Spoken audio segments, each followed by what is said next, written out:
Hello there, glad to have you, Jonah, for another scintillating moment on the Sportsville right here on Elite Exchange. You know how it is. We're back at the yard, sports yard, everything there is you need to know happening from Ethiopia down to India.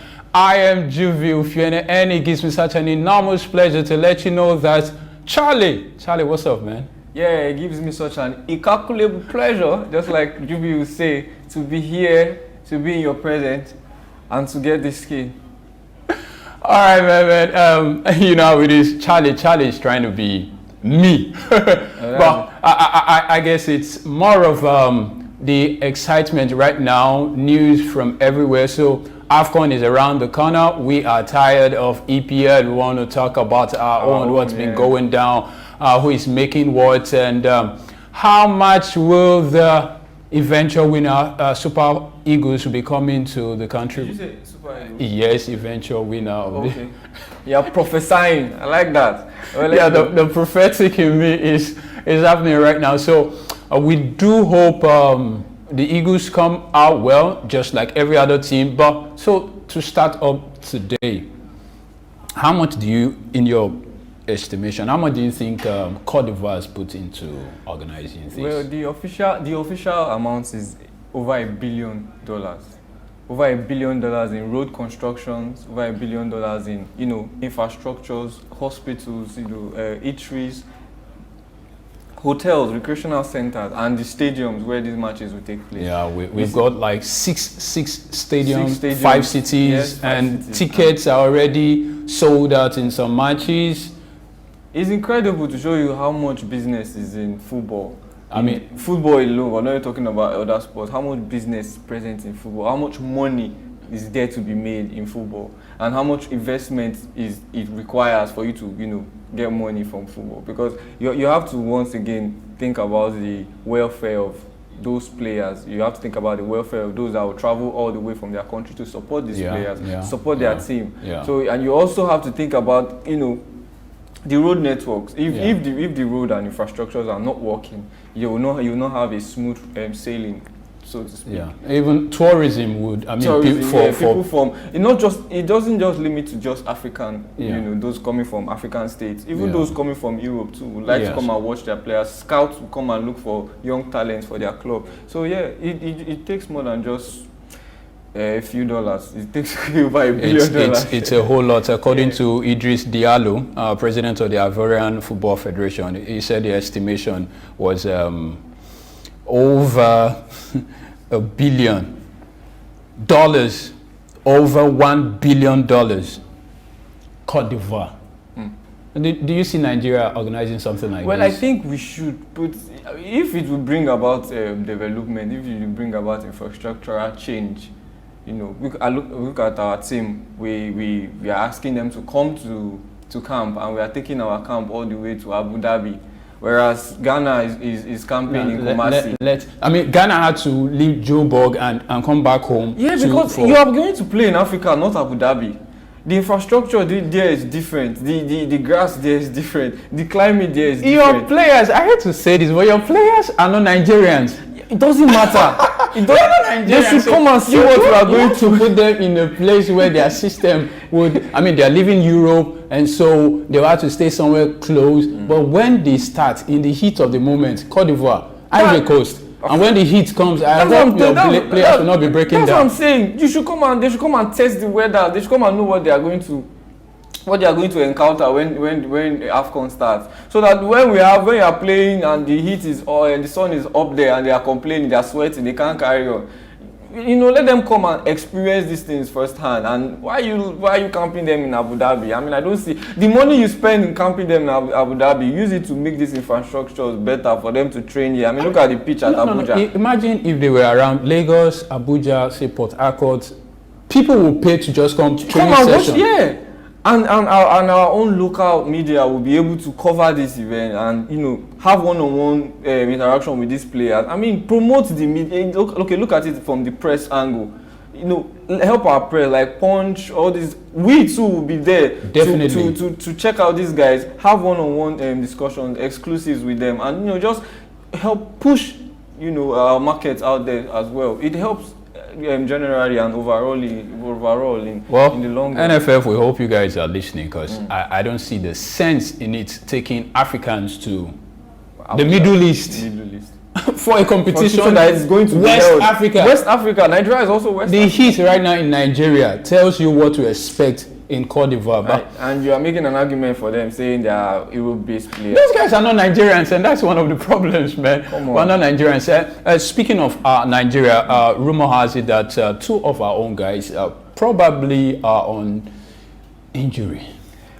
Yeah, you can't rule out the place of injury in football, and it's just unfortunate that. And these are 2 key. Yeah, 2 key players, Iheanacho and Ndidi. It's quite surprising, and they are playing for the same team, also injured at the same in the same time.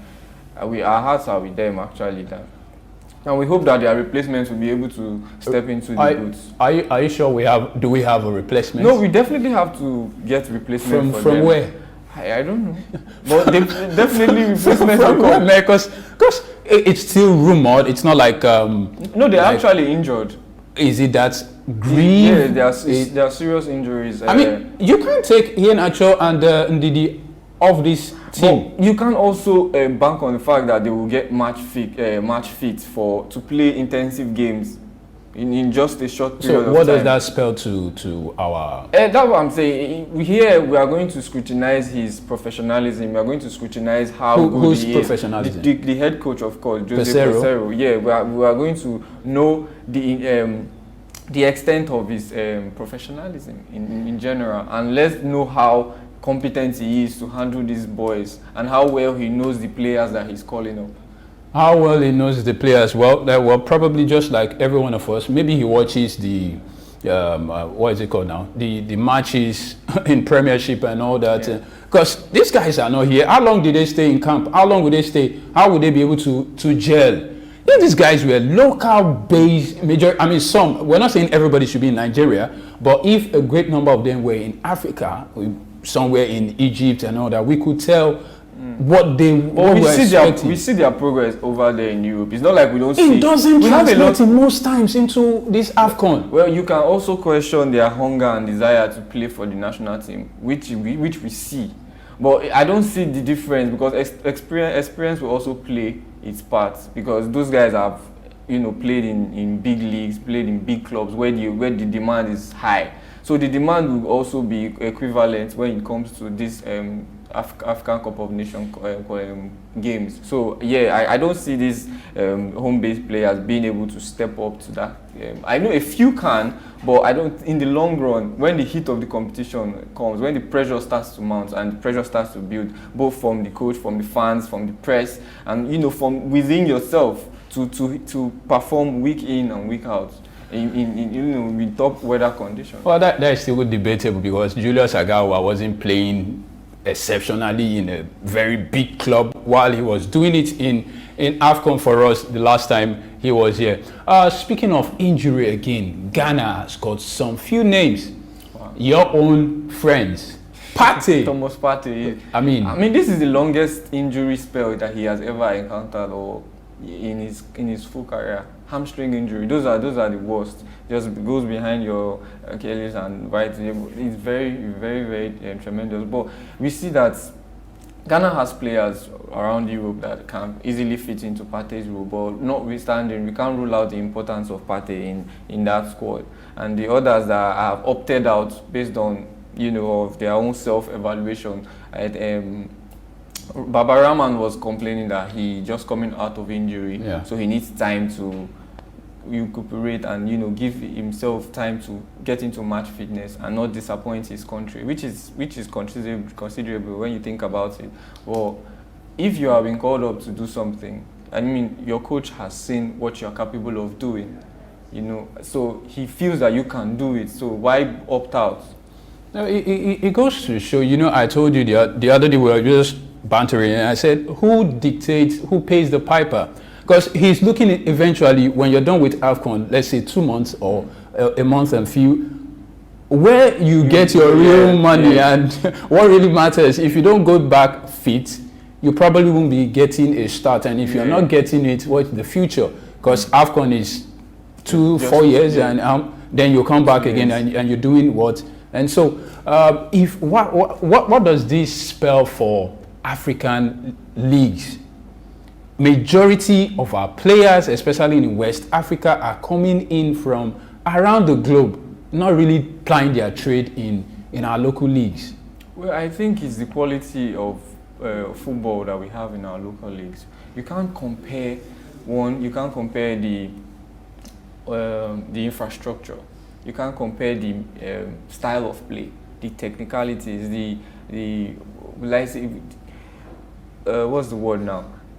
Generally the infrastructure that they have over there in Europe, the facilities, that's the word, that they have to develop these players, both mentally, the knowledge they have. I mean, it's football. They invented it.